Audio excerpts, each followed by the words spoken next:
बनारस के लोगों को शिव के गणों की मैं सेवा करूंगी। एक अर्धनारेश्वर शंखनाद कर रही है आज। हम आपके हैं कि नहीं हैं बताइए। हमारे किन्नर समाज के उत्थान की बात करते हैं। इससे पहले की भी सरकारों ने कभी नहीं सोचा।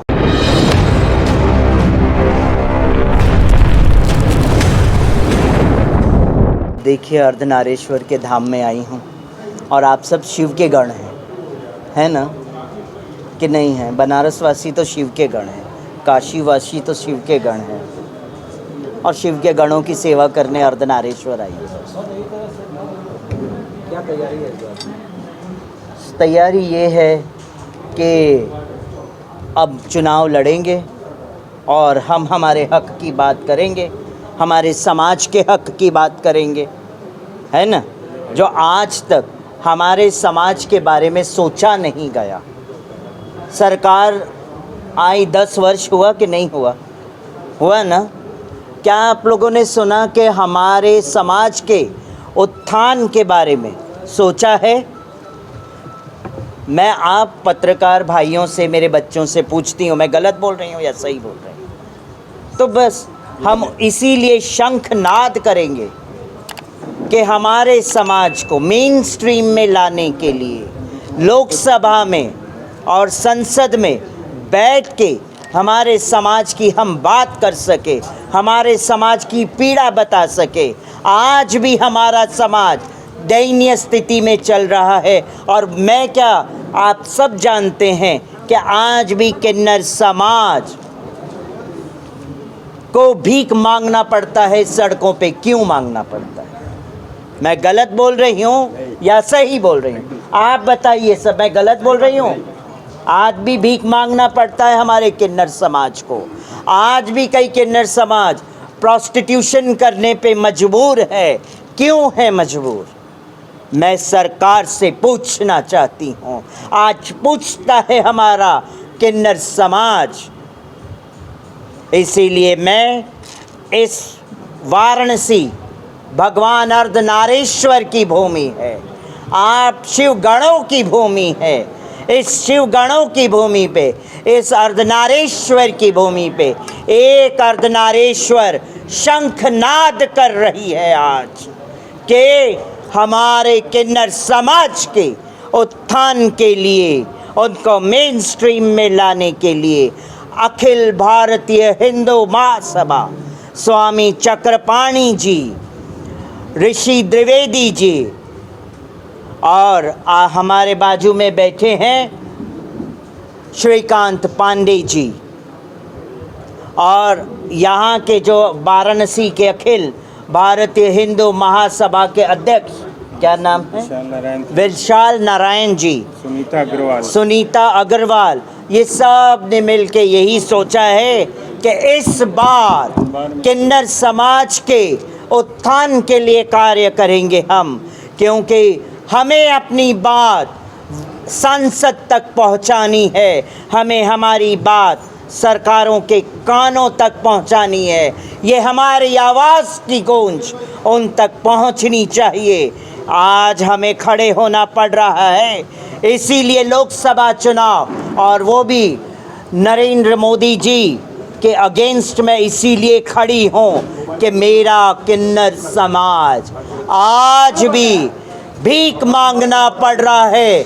आज भी अपने हक के लिए, आज भी अपने हक के लिए ये किन्नर आज भी भीख मांगने के लिए आज लोकसभा चुनाव में खड़ी हो रही है और हुंकार लगा रही है और काशी वासियों से हाथ जोड़ के ये अर्धनारेश्वर, इस अर्धनारेश्वर की भूमि पे सबसे विनती करती है कि हमारे समाज के लिए आप सब आएं और आगे खड़े हों, एकजुट हों। सही कह रही हूँ ना श्रीकांत जी?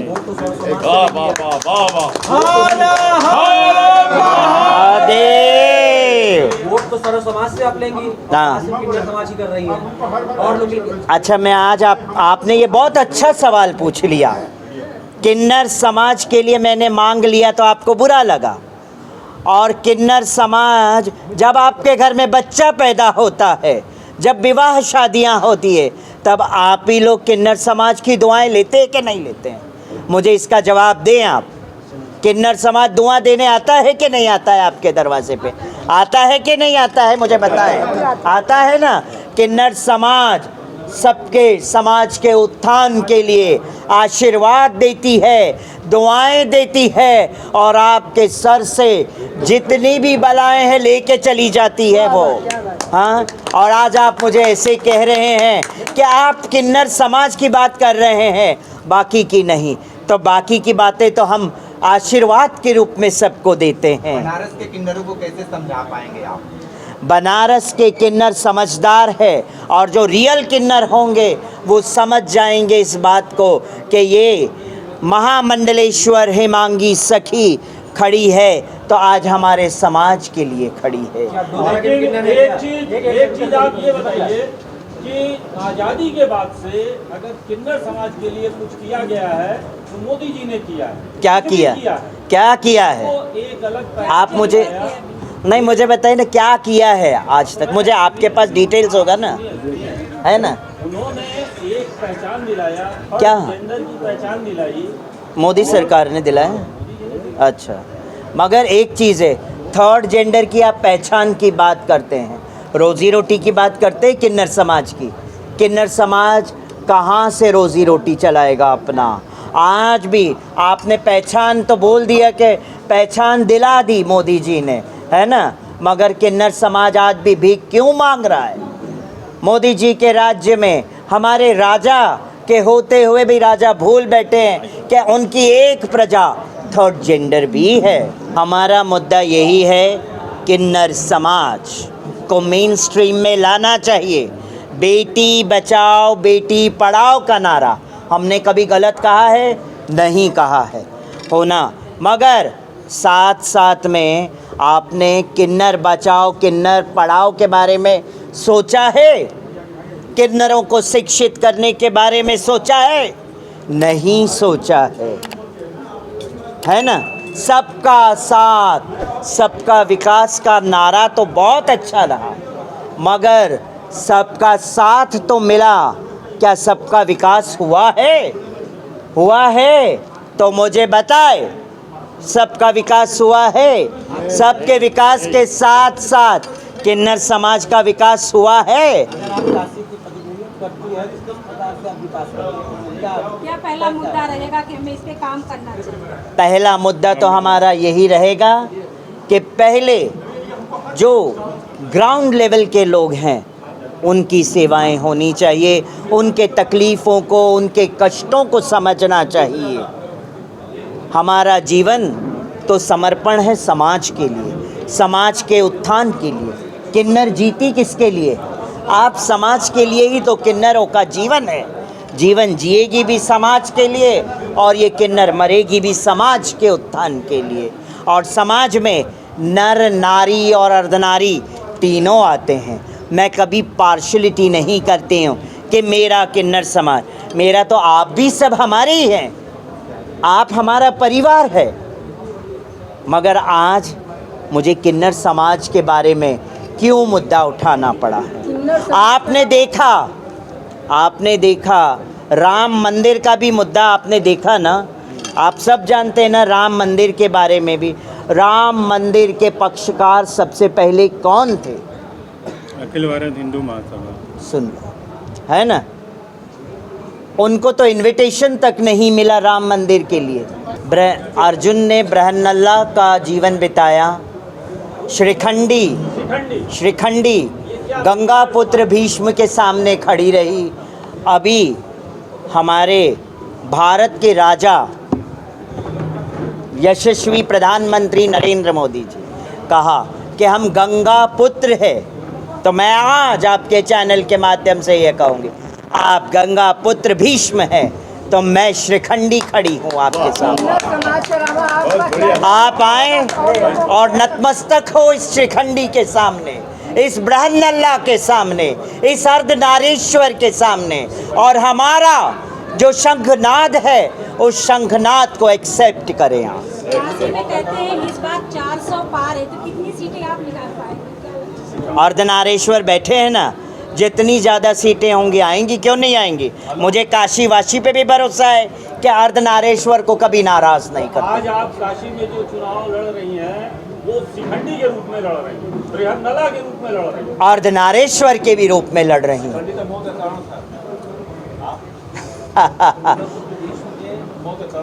वो तो मौत का कारण था ना, तो ये श्रीखंडी है। श्रीखंडी कभी किसी, ये कलयुग में जो श्रीखंडी आई है ना, ये मौत का कारण किसी का नहीं बन सकती है, ये आशीर्वाद का कारण बनेगी। अगर आप हम श्रीखंडियों पे, हम अर्धनारेश्वरों पे आशीर्वाद बनाएंगे तो हमारा भी आशीर्वाद बना रहेगा, और नहीं। काशी में आपके समाज का कुछ कितना वोट है? अब काशी में हमारे समाज का तो कहते हैं ना, गिनती नहीं है, इतने वोट है। वो आने वाले समय में पता चल जाएगा आप सबको। एक सवाल ये है, वो लगता है कि आपके समाज के वोट से आप सदन तक पहुंच जाएंगी? पहुंचूंगी, क्यों नहीं पहुंचूंगी। मुझे विश्वास है, अर्धनारेश्वर की भूमि पे खड़ी हूँ, और मेरा अर्धनारेश्वर ही अपने अंश को आगे बढ़ाए। हर हर महादेव, हर हर महादेव, हर हर महादेव, हर हर महादेव। बनारस की जनता से, जो शिव के गण है बनारसवासी, जो स्वयं आध्यात्मिक जगह के बनारसवासी है, ये गंगा की भूमि है, ये शिव की भूमि है और अर्धनारेश्वर की भूमि है। तो इस अर्धनारेश्वर की भूमि पे खड़ी हो के ये अर्धनारेश्वर शिव के गणों से हाथ जोड़ के मैं विनती करती हूँ कि हमारे समाज को सपोर्ट करे, मुझे सपोर्ट करे। मैं बनारस के लोगों को, शिव के गणों की मैं सेवा करूँगी। अगर जीत के आई तो तन मन धन और ये जीवन निछावर बनारस। राहुल गांधी को लेकर क्या संदेश है आपका?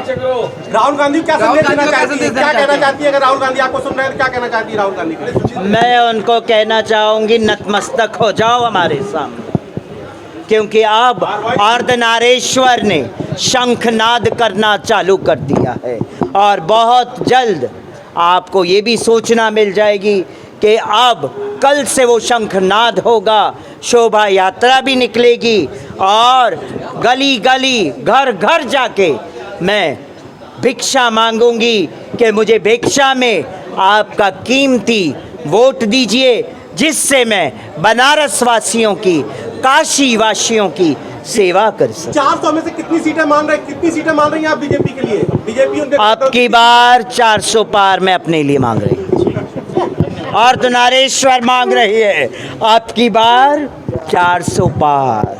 अगर आप तो बीजेपी के नारा मंदिर बनेगा। अब ये मेरा अर्धनारेश्वर का नारा है, अब ये अर्धनारेश्वर का नारा है कि अब की बार 400 पार, और आपको अर्धनारेश्वर का भीड़ इस बनारस में देखने मिलेगा। उत्तर प्रदेश में 80 सीट है, उत्तर प्रदेश में 80 सीट है, आप कितनी एक्सेप्ट कर रही हैं?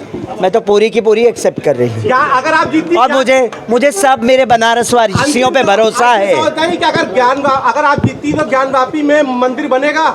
हम बनाएंगे, पूरी बात बताइए कि मतलब ज्ञानवापी मंदिर बनेगा। ज्ञान व्यापी के नाम से ही मंदिर बनेगा, क्योंकि मूल के विश्वेश्वर काशी विश्वेश्वर महादेव ज्ञान व्यापी में है। बीजेपी तो कहती है राम मंदिर हमने अयोध्या में बनाया, अब यहाँ पर काशी में बनाएंगे, फिर मथुरा में बनाएंगे। अच्छा, मंदिर उन्होंने बनाया था, बीजेपी ने बनाया था कि समाज के पैसों से वो मंदिर बना है? राम मंदिर बीजेपी ने बनाया कि समाज के पैसों से वो मंदिर बना है? बना है ना, समाज के पैसों से मंदिर बना है, बीजेपी के पैसों से मंदिर नहीं बना है। अच्छा, राम मंदिर के उद्घाटन में कांग्रेस और विपक्ष नहीं गए थे, खुद अखिलेश यादव नहीं गए थे, कांग्रेस की ओर से राहुल गांधी मैं तो क्यों, क्या आपको लगता है जाना चाहिए था कि नहीं? सुनो, एक बात बताओ, ये सब को छोड़ो, हमारे चारों शंकराचार्यों का सम्मान नहीं हुआ क्या? आप मुझे बताइए, धर्म क्या कहता है?